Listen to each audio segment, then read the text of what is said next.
작년 이맘때 2년 전에 하나님의 부르심을 받은 아버지를 기억하며 온 가족이 모여서 어머니가 다니는 교회 목사님을 모시고 추모 예배를 드렸습니다. 예배를 마칠 즈음에서 목사님께서 마지막 찬양으로 좋으신 하나님을 부르자고 이렇게 제안했습니다. 그런데 제 딸의 얼굴을 보니까 깜짝 놀라는 표정이었습니다. 놀랄 만한 이유가 하나도 없는데 왜 놀랐는지 나중에 물어보니까요, 이 분위기에서 이 찬양을 부른다고?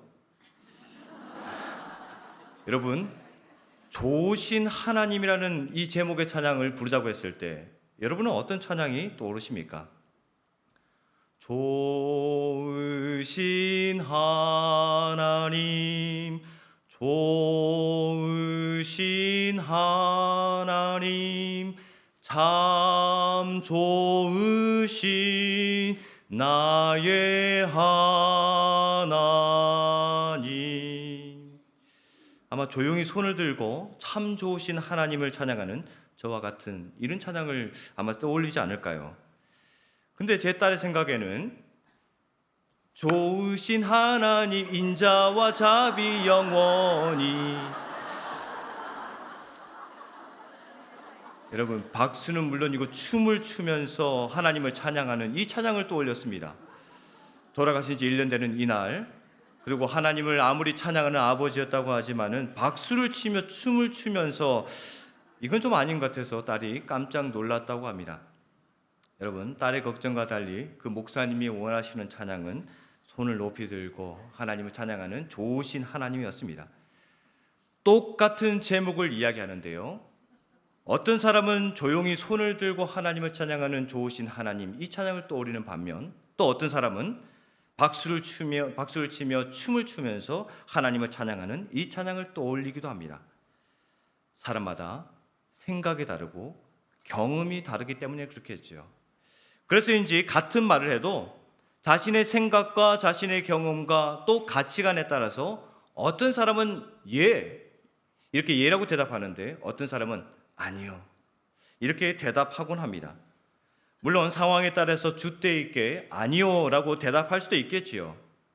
그러나 신앙 안에서, 이 신앙 안에서 생각한다면은 내 생각과 내 경험엔 아니요가 분명하더라도 믿음 안에서는 마땅히 이 예라고 대답하며 순종을 요구할 때가 참 많습니다.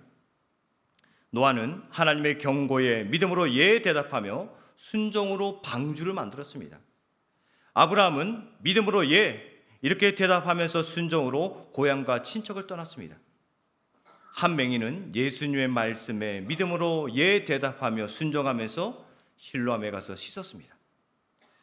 하지만 그들은 믿음의 사람이고 우리의 삶에는 예라고 순종하기엔 정말 주저하게 되는 순간들이 너무나 많지 않습니까? 여러분은 아무리 신앙의 일이라고 할지라도 언제 예라고 대답하는 것이 망설여지십니까? 마음의 여유가 하나도 없는데 내가 잘하지 못하는 그 일을 하나 더 떠맡았을 때 여러분은 예라고 대답하는 것이 주저되십니까? 아니면은 내키지 않는 사람, 별로 친하지 않는 사람, 함께 하고 싶지 않은 그 사람과 함께 목장을 하며 함께 모임을 하라고 할 때 그때 주저되십니까? 우리의 삶에는 아니오라고 말할 수 있는 수많은 핑계가 있고요, 타당한 이유까지 있습니다. 물론 신앙이라면 무엇보다 믿음 안에서는 예라고 대답해야 되겠지만 그렇게 대답하기가 결코 쉽지 않습니다.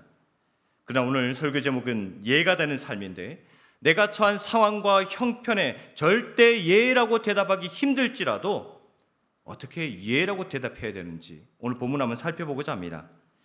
여러분, 우선 고린도가 어디에 있는지, 그리고 바울과 고린도는 어떤 관계에 있는지 한번 살펴봅시다. 고린도는 현재 그리스에 있습니다. 항구 도시죠. 그러니까 상업이 상당히 발달된 도시입니다. 이 고린도의 교회가 세워진 것은 바울이 2차 전도 여행 때입니다. 바울은 마가 요한을 두고 1차 전도 여행을 함께 떠났던 이 바나바와 헤어지게 됩니다. 그리고 오늘 19절 말씀과 같이 우리 곧 나와 실로아노와 디모데로 말미암아 너희 가운데 전파된 하나님의 아들 예수 그리스도. 이 실로아노는 신라의 로마식 이름이죠. 그러니까 바울과 신라와 디모데가 함께 2차 전도 여행을 떠났습니다. 이들이 고린도 교회를 세웠겠죠.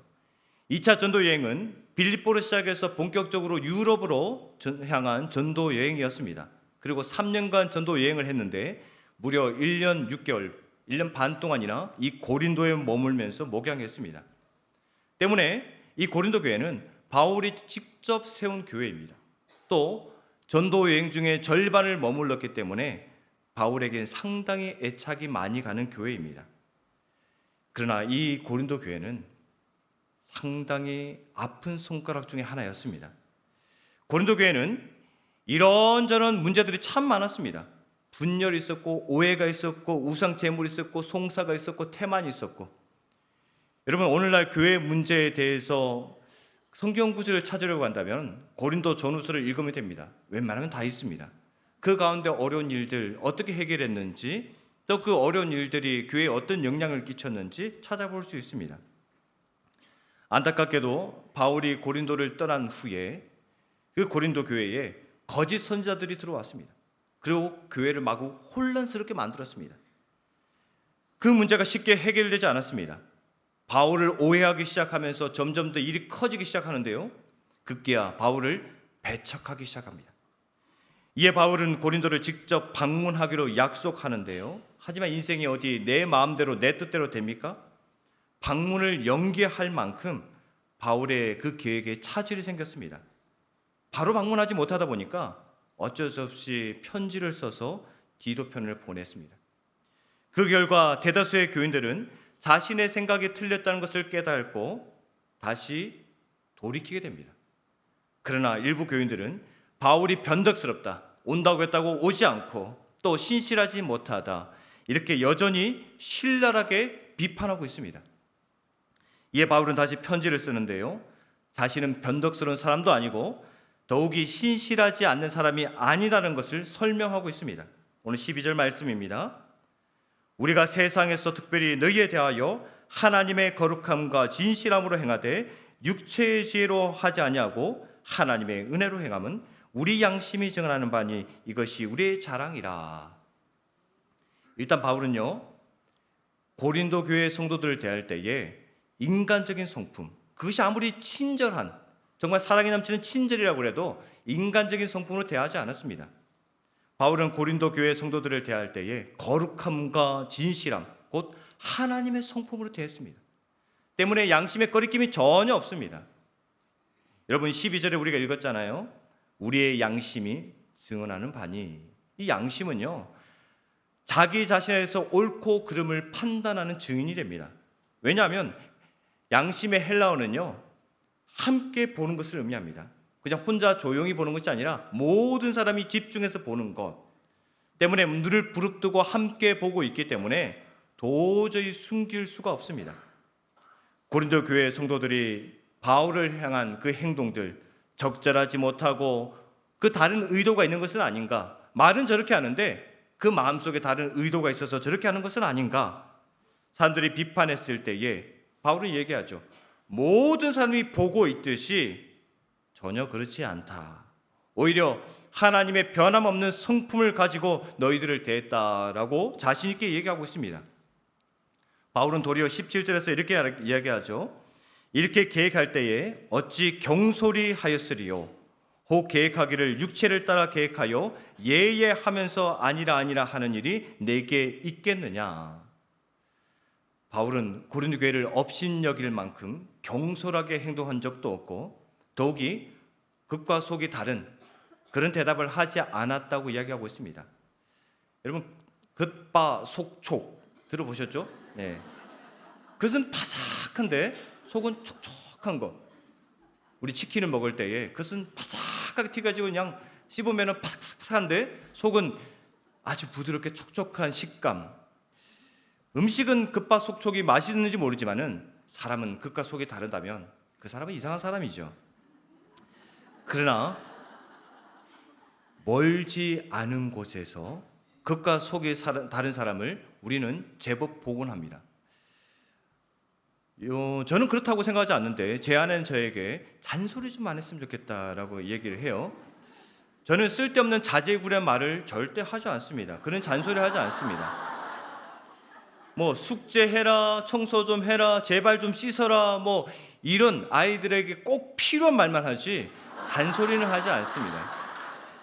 그 아이들의 인생에 있어서 꼭 필요한 거 청소해야 되죠, 숙제해야 되죠, 씻어야 되죠, 싸우지 말아야 되죠. 꼭 필요한 말만 할 뿐이지 그것도 짧게 하지 길게 하지 않습니다. 어쨌든 그때마다 아이들이 저에게 하는 대답은 뭐냐면 네. 저는 진심을 담아서 아이들에게 충고를 하는데 아이들은 알아들었다는 거겠죠. 여러분, 입으로는 분명히 네라고 대답했습니다. 그러나 제 귀로 들리는 말은 아니요 였습니다. 여러분, 바울의 대답이 이와 같았을까요? 네. 이런 비아냥거리는 말이었을까요? 절대 그렇지 않습니다. 바울의 대답이 믿음 안에서 예인 것은 첫째, 삶의 주인이신 그리스도께서 언제나 순종적인 삶을 살았기 때문입니다. 여러분, 20절 말씀을 볼까요? 하나님의 약속은 얼마든지 그리스도 안에서 예가 되니 그런즉 그로 말미암아 우리가 아멘하여 하나님께 영광을 돌리게 되었느니라. 하나님의 약속이 누구 안에 있다고 얘기합니까? 예수 그리스도. 하나님의 약속이 예수 그리스도 안에 있습니다. 그렇다면 하나님이 우리에게, 여러분과 저에게 어떤 약속을 하셨습니까? 운정 3지구에 집 한 채 준다고 했습니까? 아니면은 이번 주 토요일 1076회 로또 1등을 약속하셨습니까? 1076회를 어떻게 외우고 있죠? 네. 여러분, 이런 약속도 나쁘지 않습니다. 뭐 좋죠. 집 하나 준다는데, 로또 준다는데. 그러나 하나님의 약속은 이보다 차원이 비교가 되지 않습니다. 하나님의 약속은 차원이 다릅니다. 사도행전 13장에서 이렇게 말씀하십니다. 하나님의 약속하신 대로 이 사람의 후손에서 이스라엘을 위하여 구주를 세우셨으니 곧 예수라. 구약시대의 유대인들이 받았던 하나님의 약속은요, 이스라엘의 희망이었던 메시아의 오심입니다.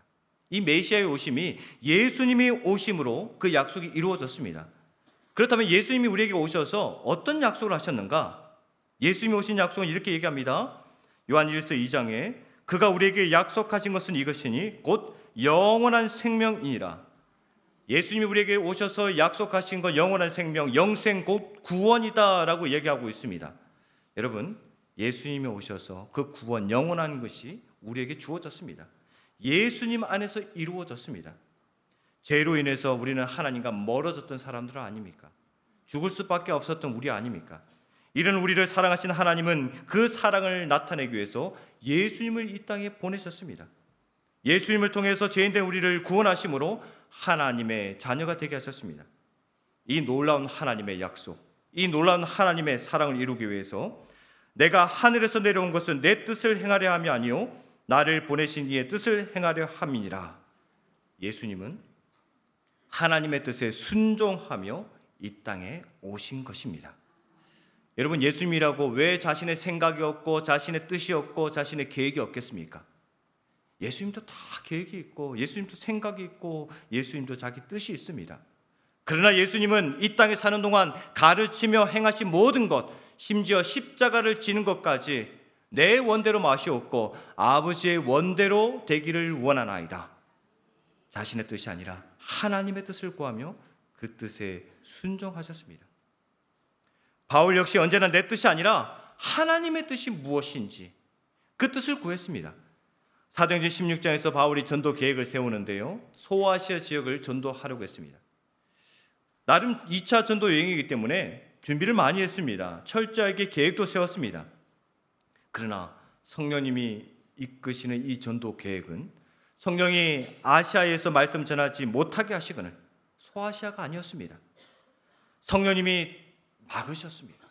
성령님이 막으셨으니까 이 전도 사역이 멈춰버릴 것만 같습니다. 여러분, 하나님의 계획과 내 계획이 충돌했을 때 예와 아니오 사이에서 이 바울은 전적으로 하나님의 뜻을 따랐습니다. 믿음 안에서 예하고 그 계획에 순종했습니다. 말로 결심하는 것은 쉽지 않지만은 행동으로 결단하는 거 결코 쉽지 않지만은 바울은 어떻게 그 결심의 말 그리고 결단의 행동을 할 수 있었을까요? 여러분, 우리가 알다시피 바울은 자랑하면은 한자랑할 수 있는 사람입니다. 8일 만에 할례를 받은 이스라엘 족속이고요, 베냐민 지파로 히브리인 중에 히브리인이고 율법으로는 바리새인이었습니다. 하지만 이 모든 것을 바울은 해로 여기고, 아니 배설물로 여긴다고 했습니다. 그 이유는 예수 그리스도를 아는 것이 가장 고상하고 가장 가치 있다는 것을 깨달았기 때문입니다. 그래서 바울은 이미 고린도 교회 성도들에게 보낸 편지 고린도전서에서 예수 그리스도 외에는 아무것도 알지 아니하기로 작정했다라고 고백하고 있습니다. 예수님만을 알기로 한 바울, 예수님이 어디에 관심이 있는지 잘 알고 있었습니다. 여러분, 우리 삶의 주인이신 예수님, 우리의 모본이신 예수님께서 이 땅에서 가장 중요하게 가장 관심을 가졌던 분야 무엇이겠습니까? 하나님의 뜻을 행하는 것, 곧 아버지의 뜻에 순종하는 것이었습니다. 예수님이 그랬으니까 예수님을 따라가는 바울의 관심사도 하나님의 뜻이 무엇이며 그 뜻을 행하는 것이었습니다. 곧 예수님 안에 있는 생명, 그 구원을 이루는 복음을 전하는 일, 이것이 하나님의 뜻이니 내 계획과 내 생각과 하나님의 계획이 충돌했을 때에 바울은 주저하지 않았습니다. 그 혹독한 고난 앞에서도 멈추지 않았습니다. 예하며 순종한 것이죠. 그렇다면 여러분의 관심사는 무엇입니까? 100세 시대니까 어떻게 하면 팔팔하게 살 수 있을까? 건강입니까? 아니면 하루가 다르게 교육 정책이 바뀌는데 어떻게 하면 남들보다 좋은 성적을 거둘 수 있을까? 자녀의 교육에 대한 양육입니까? 뭐니 해도 돈이지, 어떻게 하면 돈을 많이 벌 수 있을까? 물질입니까? 물론 우리가 이 땅을 밟고 있기 때문에 건강도 자녀 교육도 물질도 상당히 중요합니다. 그러나 나의 관심사, 나의 최고의 관심사, 하나님의 뜻과 계획으로 옮겨야만 되겠죠. 물론 쉽지 않습니다. 왜냐하면 나의 생각과 나의 마음이 하나님의 계획보다 내가 생각하고 있는 것이 더 소중하다고 여전히 이곳에 머물러 있기 때문에 그렇습니다. 그러나 우리가 이 세상에서 우리가 가져야 될 최고의 관심사는 나를 향한 하나님의 뜻이 무엇인가? 하나님이 나에게 어떤 뜻을 가지고 계신가? 그것을 깨닫고 그 뜻에 순종하는 것입니다. 나의 상황과 나의 형편이 도저히 예라고 대답할 수 없는 상황이라고 할지라도, 예라고 대답하는 것에 주저된다고 할지라도 바울이 그랬듯이, 그리고 믿음의 선조들이 그랬듯이, 그리고 우리 삶의 모본이신 예수님, 우리가 따라가야 될 그 예수님이 그랬듯이 나의 최고의 관심을 세상이 아닌 하나님의 뜻에 두시기 바랍니다. 그러면 하나님이 말씀하실 때 무엇이든지 예라고 아멘하여 하나님께 순종할 수 있고, 이로써 우리는 하나님께 영광 돌릴 수 있습니다. 바울이 대답을 예라고 한 것은 둘째, 성령님이 인치심으로 언제나 보증해 주셨기 때문에 그렇습니다. 사람은 의지가 강한 것 같지만 사실은 연약합니다. 왜냐하면 한계가 있기 때문에 그렇습니다. 한계. 아무리 한계가 없다, 나는 도전할 수 있다, 나는 뭐든지 다 잘할 수 있다 라고 생각하는 사람도 수명의 한계 앞에서는 어찌할 방법이 없습니다. 그런데 어디 수명의 한계뿐이겠습니까? 앞으로도 옆으로도 뒤로도 사방이 한계투성이입니다. 때문에 환경이 바뀔 때마다 상황이 어려워서 못하겠다, 또는 할 힘이 없어서 못하겠다, 아무리 굳은 결심을 했다고 할지라도 곧잘 무너지는 것을 우리는 보게 됩니다. 이렇게 연약한 우리이기 때문에 마음으로는 얼마든지 할 수 있습니다. 그러나 그 순종이 행동으로 나오기까지, 또 인정받기까지는 상당히 어렵습니다. 마음으로 했지만은 입으로 안 나올 때가 있습니다. 마음으로 당연히 해야 된다고 생각하지만은 입으로는 아니요 라고 나도 모르는 순간 나올 수 있습니다. 이런 우리를 하나님이 왜 모르겠습니까? 그럼에도 하나님의 약속하신 것을 이루기 위해서 하나님은 우리에게 성령님을 보내주셨습니다. 오늘 22절 말씀입니다. 우리 마음에 성령을 주셨느니라. 아이들을 보면요, 간혹 어깨에 힘이 잔뜩 들어간 아이들을 보게 됩니다. 왜 그럴까? 자세히 보면요, 배우의 엄마 아빠가 있습니다. 그냥 하늘의 별이라도 따줄 것 같은 그 엄마 아빠가 다 지켜보고 있으니까, 그 엄마 아빠가 옆에 계시니까 힘이 센 형 앞에서도, 그리고 나보다 더 좋은 장난감을 가지고 노는 친구 앞에서도 절대 기죽지 않습니다. 여러분, 애들만 그럴까요? 신혼초에 처갓집에 갔더니 우리 아내가 힘이 잔뜩 들어와서 말투에도 행동에도 거침이 없습니다. 왜 그런가 살펴봤더니 배우의 장모님이 계시더라고요. 우리 역시 믿음 안에서, 그리고 일상생활을 할 때에 우리에게는 성령님이 계십니다. 내 배후에 성령님이 계시니까 그 충만한 능력에 의해서 우리는 기죽지 않습니다. 때문에 성령님이 계신 것만으로도 우리는 충분히 모든 일을 할 수 있습니다. 근데 그 성령님께서 가만히 계시지 않습니다. 감사하게도 성령님은 로마서에서 바울이 선포했듯이 이와 같이 성령도 우리의 연약함을 도우시나니 우리는 마땅히 기도할 바를 알지 못하나 오직 성령이 말할 수 없는 탄식으로 우리를 위하여 친히 간구하시느니라. 연약한 우리를 도와주시는데 말할 수 없는 탄식으로 간구하며 우리를 도와주고 계십니다. 우리를 돕는 성령님께서 우리가 연약함에도 예라고 대답하지 못하는 그 순간에도 우리에게 이렇게 얘기하시죠. 그래도 예라고 대답해봐. 내가 보증해 줄게. 내가 힘을 실어줄게. 내가 이끌어 갈게. 어떠한 상황과 형편에서도 하나님의 뜻에 우리가 예하도록 성령님이 친히 보증해 주는 것입니다. 여러분, 보증, 이 헬라어로 상업적인 용어로 쓰이는 말입니다. 이 보증이라는 말은요, 고린도가 상업적인 도시잖아요. 그냥 헬라어로 보증이라고 얘기했을 때 고린도 교회 성도들은 다 알아들었을 겁니다. 보증이라는 말은 계약금 같은 것으로 미리 내는 돈입니다. 우리가 전세를 계약했을 때에 10%만 먼저 내더라도 그 10%의 계약금 때문에 그 계약이 확실해지잖아요. 근데 이 계약금이 돈이 아니라 성령님이십니다.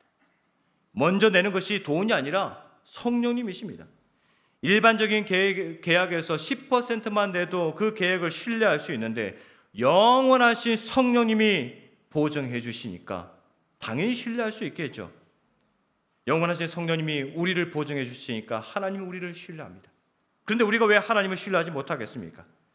그래서 상황과 형편이 아니오라고 대답할 수 있는 그런 상황이라도 성령님이 우리를 보증해 주시기 때문에 신실하신 하나님을 신뢰할 수 있고, 하나님을 신뢰하기 때문에 어떠한 상황에도 우리는 충분히 예라고 대답할 수 있습니다. 근데 여러분, 고린도는 상업적인 도시잖아요. 머리가 돌아갈 거 아니에요. 보증이라는 상업적인 용어를 썼는데 장사치를 생각해 보니까 아무리 믿지고 판다 그래도 절대 믿지지 않는 것이 장사입니다. 그래, 아무리 생각해 보니까 성령님이 보증을 해준다 그러는데 인까지 쳐서 우리를 너는 내 것이다 라고 하나님의 자녀로 삼았다고 얘기하는데 아무리 생각해 봐도 절대 그렇지 않는 것처럼 느껴집니다. 거짓처럼 느껴지죠. 내가 성령님이 보증을 받을 만큼, 내가 하나님의 자녀가 될 만큼 그렇게 대단한 사람이 아니거든요. 저 사람은 몰라도 적어도 나는 그럴 가치가 없다고 여겨지기 때문에 그렇습니다. 그래서 당최 납득이 가지 않습니다. 여러분, 마귀는 이렇게 하나님에 대한 우리의 신뢰를 깨트리기 위해서 우리에게 의심을 심습니다. 계속해서 의심하며 내 안에 계신 성령님, 특별히 나를 보증해 주시는 그 성령님까지 의심하게 만듭니다. 하긴 믿음으로 사는 우리의 삶이지만은 합리적인 의심을 할 수 있잖아요.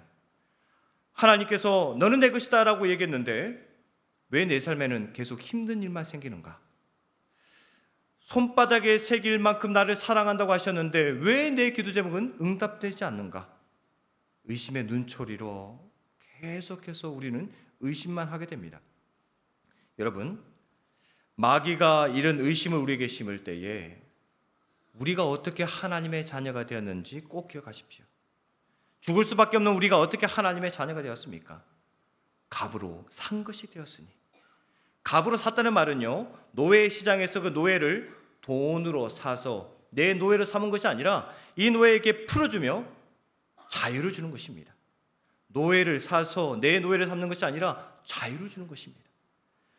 보혈, 그 피값을 통해 죄의 노예였던 우리를 자유롭게 하나님의 자녀가 되게 하셨습니다. 더욱이 성령님이 인치시고 보정하심으로 그 누구도 빼앗을 수 없는 하나님의 영원하고 온전한 소유가 되었습니다. 예수 그리스도를 믿는 우리, 하나님의 자녀가 된 모든 사람은 성령님을 모시고 있습니다. 즉 성령님이 우리 안에 거하시고 계시는데요, 이 성령님을 따르지 않고 성령님을 근심하게 만드는 일, 그럴 때 우리 마음속의 의심은 더욱더 커지게 되겠죠. 그러나 성령님의 충만하심, 곧 성령님의 다스림의 모든 삶을 맡긴 삶, 그럴 때 나의 상황과 형편이 도저히 예라고 대답할 수 없을지라도, 예라고 대답하는 것에 주저할지라도 인치시고 보증하시는 그 성령님으로 인해서 하나님 말씀하시면 우리는 얼마든지 예, 아멘 하며 하나님 뜻에 순종할 수 있고, 이로써 우리는 하나님께 영광을 돌릴 수 있습니다. 사랑하는 성도 여러분, 내 생각대로, 내 경험대로, 내 의지대로 상황과 형편에 따라서 필요하면 아니요라고 대답할 수 있습니다. 내 삶이니까, 내가 결정하는 것이니까. 더욱이 나 한 명 아니로 한다고 해서 무슨 대수일까? 많은 사람들이 있는데, 이 한소망에 많은 성도들이 있는데 나 하나 아니요 한다는 것이 무슨 대수일까? 반대로 생각해 볼까요? 나 한 명 예 하는 것이 무슨 도움이 될까? 이 많은 사람들이 있는데 나 한 명 그냥 예 한다고 해서 교회가 세워질까? 가정이 세워질까? 나라가 세워질까? 그러나 여러분, 순종과 불순종, 이 예와 아니요, 이 둘 사이에는 엄청난 결과가 있습니다. 한 사람이 순종하지 아니함으로 많은 사람이 죄인 된 것 같이 한 사람이 순종하심으로 많은 사람이 의인이 되니라. 여러분, 아담 한 사람, 그 한 사람이 불순종해서 하나님 앞에서 쫓겨나게 되었습니다. 하나님을 상실했습니다. 하나님을 상실했기 때문에 모든 사람이 죄인이 되는 결과를 가지고 왔습니다. 그러나 여러분, 예수님 그 한 사람이 순종함으로, 그 예수님을 구주로 믿기 때문에 모든 사람들이 의를 덧입어서 의인이 되었습니다. 하나님의 자녀가 되었습니다. 이렇게 순종과 불순종, 그 영향력은 엄청납니다. 한 사람의 순종, 한 사람의 불순종. 여러분, 아무것도 아닌 것 같지만 그 한 사람의 순종을 통해서 하나님 안에서 많은 생명의 열매가 맺히게 됩니다. 또한 한 사람의 불순종에 대해서 더욱더 부정적인 것들이 숱하게 일어나게 됩니다. 여러분, 우리 삶의 주인이신 예수님, 그 예수님이 하나님의 뜻에서 예하며 사셨습니다. 우리를 보증해 주는 성령님이 우리 안에 계시며 우리를 도와주시니 우리는 믿음 안에서 하나님의 뜻이라면 예, 아멘하며 순종으로 대답할 수 있습니다. 이러한 믿음의 영향력을 끼치는 여러분 되시기 바랍니다. 그래서 많은 열매를 맺어서 하나님 앞에 복되다, 영광스럽다 이런 칭찬받는 여러분 되시길 간절히 소망합니다. 하나님, 연약한 우리는 믿음으로 아멘하며 예로 대답하기보다 우리의 생각과 경험에 빗대어 현실적인 대답, 그리고 더 고상하고 지혜로운 대답, 그런 내 생각에 대한 대답을 더 많이 했습니다.